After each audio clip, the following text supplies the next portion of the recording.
सहकारीको मर्म समानता र स्वाधीनताको भावनाले भरौं आर्थिक अनि सामाजिक सांस्कृतिक विकास गरौं सहकारी दर्पण सहकारी दर्पण सहकारी दर्पण।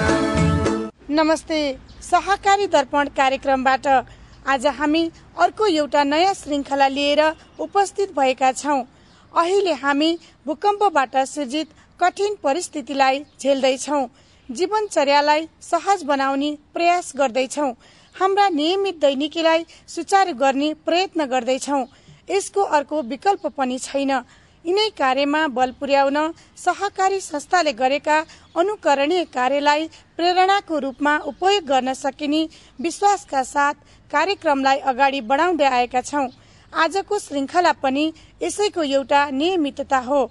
स्वागत छ दर्शकवृन्द आजको कार्यक्रममा। दर्शक महानुभावहरू, आजको कार्यक्रममा हामी सहकारी गतिविधि र सिन्धुली जिल्लाको एउटा सहकारी संस्थाको क्रियाकलापलाई प्रस्तुत गर्ने जमर्को गरेका छौं। कार्यक्रम सुरु गरौं सहकारी गतिविधिबाट।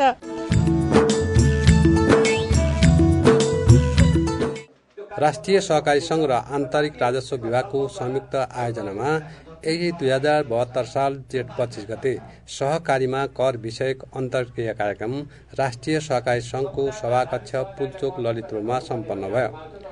संघका अध्यक्ष एवं सभासद केशव प्रसाद बडालको सभापतित्वमा सम्पन्न कार्यक्रममा अध्यक्ष बडालले राज्यको कर नीति व्यवस्थित हुनु जरुरी रहेको बताउनुभयो।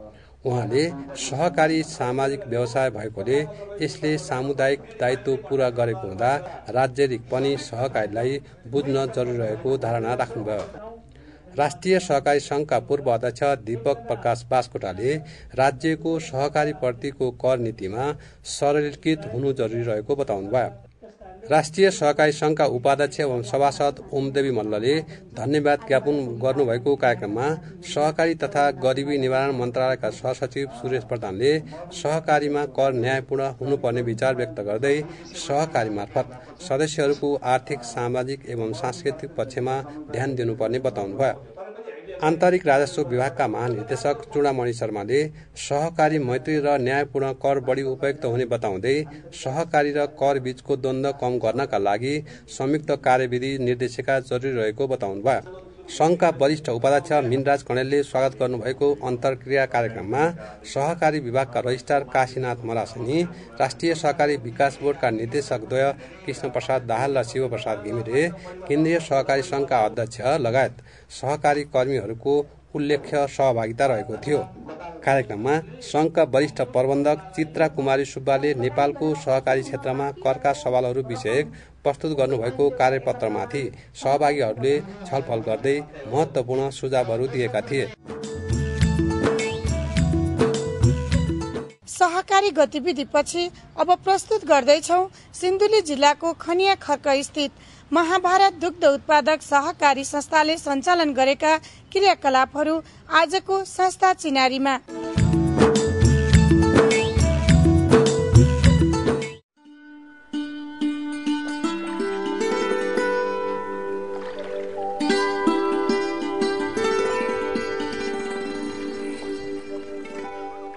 मनमा विश्वास, सोचमा दृढता र पाखुरीको पौरखमा भर गर्नेहरू नै जीवनको दिशा निर्देशमा सफल रहन्छन्।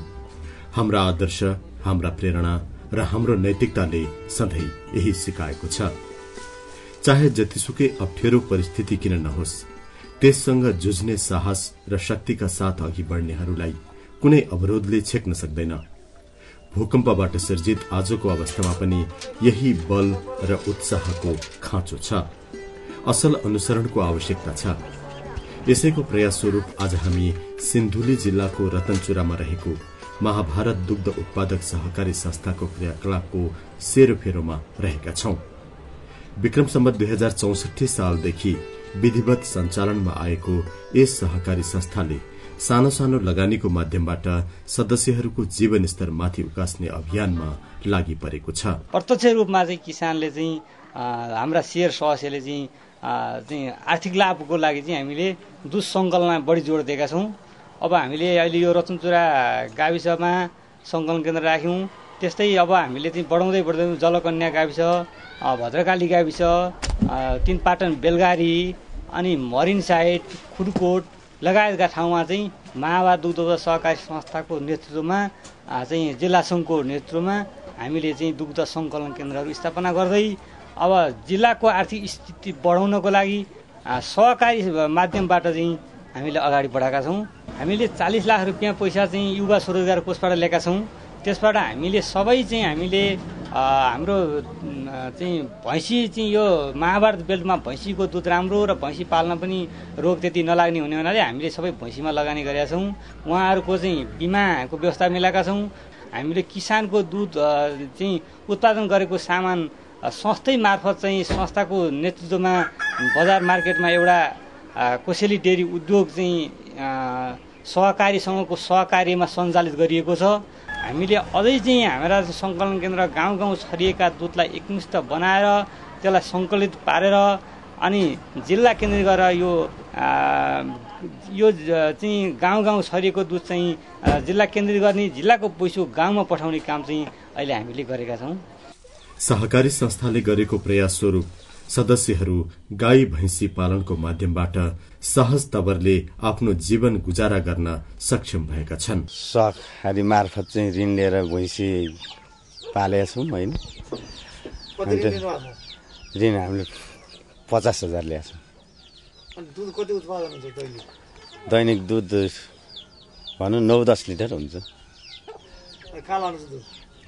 दुध लाने चाहिँ हामीले सहकारीमा डेरीमा लान्छौँ होइन।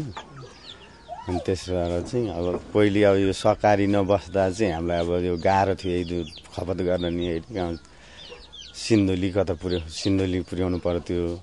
अहिले चाहिँ जे होस् हामीलाई यहाँ सहकारी बसेको हुनाले सजिलो छ। भैँसी पालेर व्यवहार चलाउनलाई सजिलो छ। सहकारी संस्थाबाट 50,000 रुपियाँ ऋण लिएकी सदस्य भैँसी पालन गरेर मासिक 15-20 हजार रुपियाँ आमदानी गर्छिन्, जसबाट सहकारीको किस्ता तिर्न र घर व्यवहार चलाउन सजिलो भएको बताउँछिन्। अहिले त धेरै सहयोग पुगेको छ सर। अब पहिला भैँसी पालिन्थ्यो, होटलमा लगिन्थ्यो, 1 महिनाभरिमा पनि पैसा उठाइन्थ्यो। अब अहिले भैँसी महिना दिनमा पैसा दिनुहुन्छ, अनि त्यो पैसा लियो, अनि छोराछोरी पढाउन ओर्न घरमा खर्च सबै कुरा भइरहेको छ। राम्रोसँग घर खर्च गर्न सकेको छ। 3 महिनामा ऋण तिरिरहेको छ। 50,000 दिएकोमा 20,000 थपेर 70,000 को भैँसी ल्याइयो, अनि त्यो दुध बेच्यो, अनि त्यहाँ ऋण तिरिरहेको छ। किस्ता गरेर बुझाएको छ। महिना पछि ब्याज बुझाइयो। 2वटा भैँसी पालन गरी त्यसबाट अहिलेको सुक्खा समयमा 7-8 लिटर दूध उत्पादन गरी सहकारीमा बेचेर आफ्नो घर व्यवहार र छोराछोरीको पढाइमा समेत खर्च पुर्याउँदै आएकी सविता बरुवालले सहकारीबाट 25,000 रुपियाँ ऋण लिएकी छिन् र तिर्दै पनि आएकी छिन्। ऋण लिएको छ 50,000 केको लागि? भैँसी पालनको लागि। अनि दुध लहर बेच्नुहुन्छ, कति लिटर बेच्नुहुन्छ? 7-8 लिटर बेचिन्छ। कहाँ लानुहुन्छ त बेच्नलाई? त्यहाँ भन्ज्याङ सहकारीमा। कति बेच्नुहुन्छ? पैसा कति आउँछ महिनामा? पैसा महिनामा आउँछ 10,000 11,000 आउँछ। खर्च कटाएर? खर्च कटाएर 11,000 आउँछ। अनि त्यो पैसा केमा खर्च गर्नुहुन्छ? अब त्यो खर्च त अब त्यहाँ ऋण तिर्नुपर्छ। त्यो पैसा ल्याएको ऋण तिर्नु परिहाल्यो। बच्चाहरू पढाउनु पर्यो, कपी सिसा किन्नु पर्यो, कपडा ल्याउनु पर्यो। सहकारी संस्थामा दूध बेच्नेको यो लर्कोले पनि यहाँका कृषक सदस्यहरूको व्यावसायिक दूध उत्पादनमा देखिएको रुचि र त्यसबाट भएको आमदानीलाई संकेत गरेको महसुस गर्न सकिन्छ। यिनै हुलबाट हामीले दूध बेच्न आएका केही सदस्यहरूसँग व्यावसायिक दूध उत्पादनबाट जीवनमा आएको परिवर्तन र सहकारी संस्थाले पुर्याएको सहयोग बारे जान्ने प्रयास गरेका थियौं। गाह्रो थियो, भैँसी पाले पनि हामी दूध बेच्न कहीँ जान सक्दैन थियौं। हामी यहाँबाट बोकेर सिन्धुली ढुङ्ग्रेबास पनि यहाँबाट दही बोकेर जान्थ्यौं। अनि खोला नाला नभनेर हामी यत्रो बाटो बोकेर जान्थ्यौं भने अहिले हामीलाई सजिलो छ। यहाँ दूध उत्पादन सहकारी छ महाभारत। अहिले हामीलाई यहाँनिर दूध बेचेर सबै कुराहरूमा राम्रो छ। अहिले हामीले यहाँ दूध बेचेर साथसाथै हामीले भैँसी पाल्नको लागि ऋण पनि भेटाएका छौँ। हामीले मल पनि यहीँबाट उत्पादन गरिदिनु भएको छ। हामीलाई घर घरै लगेर मल झारिदिनु भएको छ। बाटोको सुविधा पुगेको जति ठाउँमा घरमै पुर्याइदिनु भएको छ। अहिले हामीलाई यतिखेर सबै कुरामा राम्रो छ।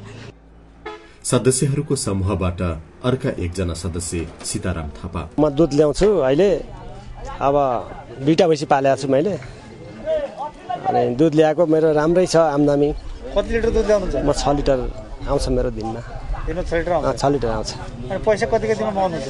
पैसा महिना दिन लिएको छ हामीले। कति आउँछ महिनाको पैसा? महिना अब मेरो त्यस्तै कहिले 7,000 कहिले 8,000। खर्च कटाएर चाहिँ महिनामा कति बचाउनुहुन्छ? मेरो भैँसीलाई दाना घाँस यसो गर्दाखेरि 3,000 4,000 बच्छ मेरो पैसा। जिल्ला पशु सेवा कार्यालयको सहयोगमा पशुको कृत्रिम गर्भाधान सम्बन्धी तालिम लिएका एकजना सहकारीका सदस्य शुरूमा सहकारीको ऋण सहयोगबाट एग्रोभेट सञ्चालन गर्दै स्थानीय स्तरमा पशुको नस्ल सुधार लगायत पशु स्वास्थ्य सेवा कार्यमा कृषक सदस्यहरूलाई सहयोग पुर्याउँदै आएका छन्। यसबाट पशुपालक सदस्यहरूलाई निश्चित रूपमा ठूलो सहयोग पुग्न गएको छ नै। यसको साथै यिनको यो व्यवसायले आर्थिक रूपमा राम्रो फाइदा पनि मिलेको बताउँछन्। सहकारीबाट चाहिँ सर्वप्रथम मलाई चाहिँ तालिममा पठाइदिनु भयो हैन।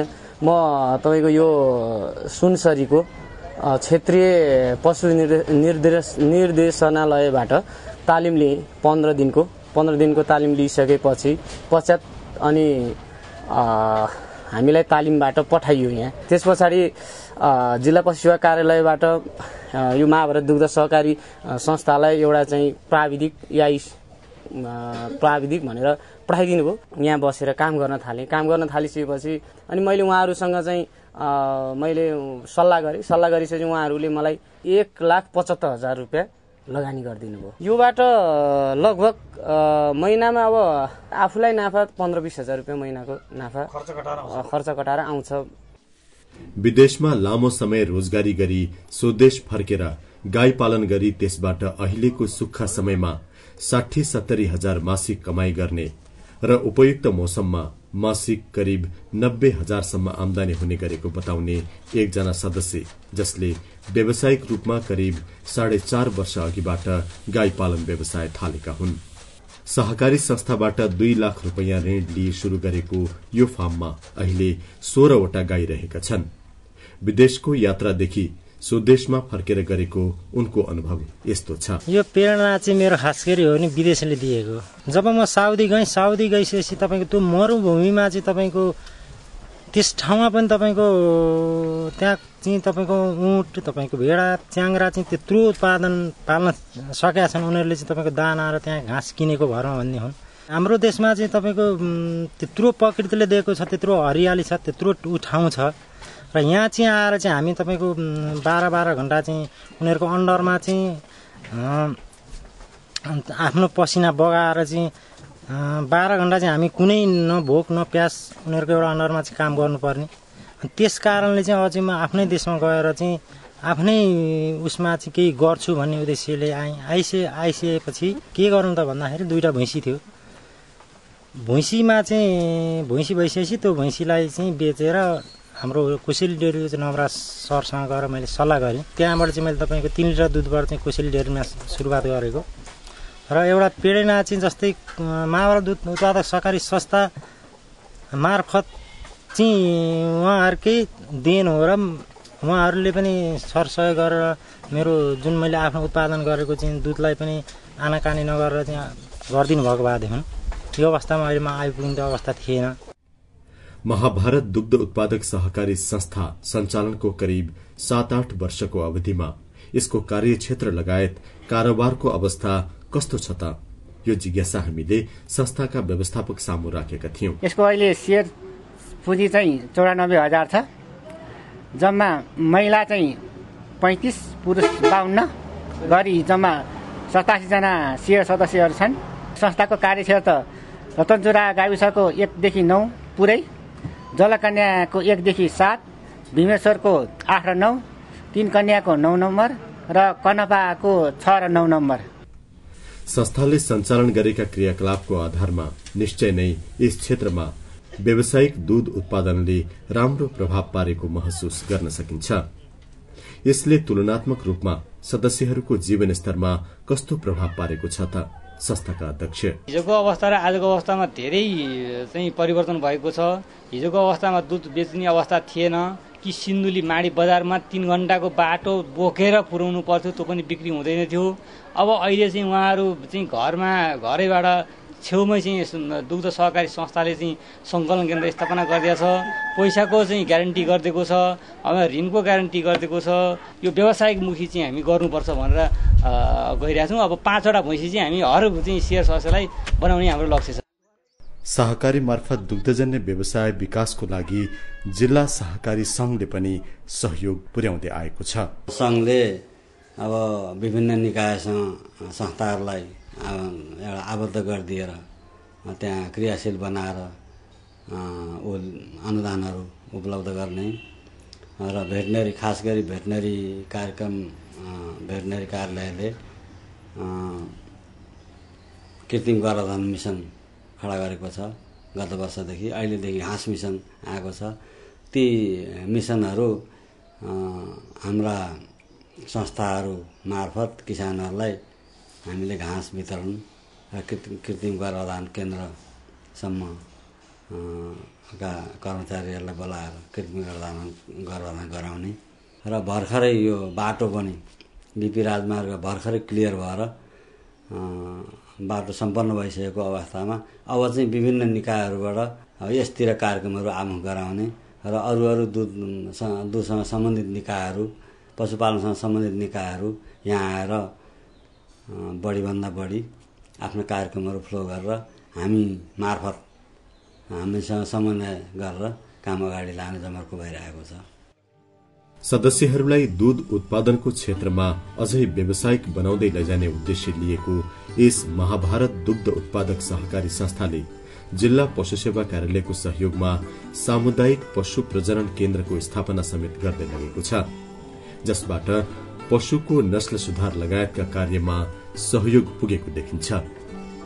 यसको साथै विभिन्न निकायको सहयोगमा आफ्नो भवन समेत निर्माण गर्दै गरेको यस सहकारी संस्थाले यहीँबाटै दूध संकलन, तरकारी तथा अन्य कृषिजन्य वस्तुको संकलन गरी बजारीकरण गर्ने सोच बनाएको छ। यातायातको सुविधाको पहुँचले पनि यसको सम्भावनालाई बढ़ाएको देखिन्छ। आगामी समयमा सदस्यको सञ्चय कोष स्थापना, बीमा सेवा जस्ता कार्यक्रमको माध्यमबाट सदस्यहरूलाई निश्चिन्तताको प्रत्याभूत गराउने उद्देश्य राखेको संस्थाले भविष्यमा यसलाई नमूना संस्थाको रूपमा स्थापित गर्ने सोच समेत राखेको पाइन्छ। सदस्य केन्द्रित सहकारी संस्थाको यस्ता हरेक कार्यक्रमले सफलता पाउँदै जाउन् हाम्रो शुभकामना। दर्शक महानुभावहरू, भूकम्पबाट उत्पन्न असहज अवस्थामा यस सहकारी दर्पण कार्यक्रम कसरी तपाईको सहायक बन्न सक्छ, कसरी बढी भन्दा बढी प्रभावकारी बनाउन सकिन्छ भन्नेमा तपाईको विचार र धारणाले निकै ठूलो महत्व राख्न सक्छ। तसर्थ तपाईको प्रतिक्रियाको हामी सधैँ पर्खाइमा रहनेछौँ।